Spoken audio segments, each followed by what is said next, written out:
قالت لك واش تحطي مع قهوه العصر ديري هذو الخبيزات بمقادير مضبوطه ويجيو مقرمشين من برا طريين من داخل، لازم تجربوهم. ديري لايك وكملي الفيديو للنهايه.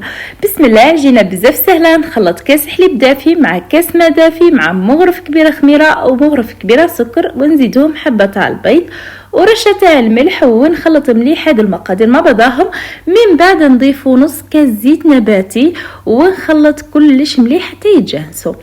من بعد نزيدو كاس فرينه ونزيدو الكاس الثاني ونص كاس تاع الفرينه، يعني 2 كيسان ونص فرينه وصاشي تاع خميره الحلوى كيما راكم تشوفوا. نخلط كلش مليح مليح حتى تتحصل على هذا القوام المطلوب. غطوه وخلوه يخمر مدة نص ساعة، وبعد نص ساعة يكون ضعف الحجم تاع الخليط تاعنا لأنه الجو سخون. وخرجته قوبة بهذا الشكل كيما راكم تشوفوا.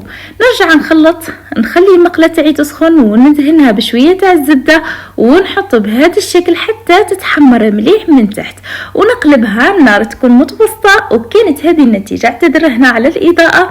مهم قسمت لكم حبه تشوفوها من داخل كيفاه جات بزاف خفيفه كي القطن.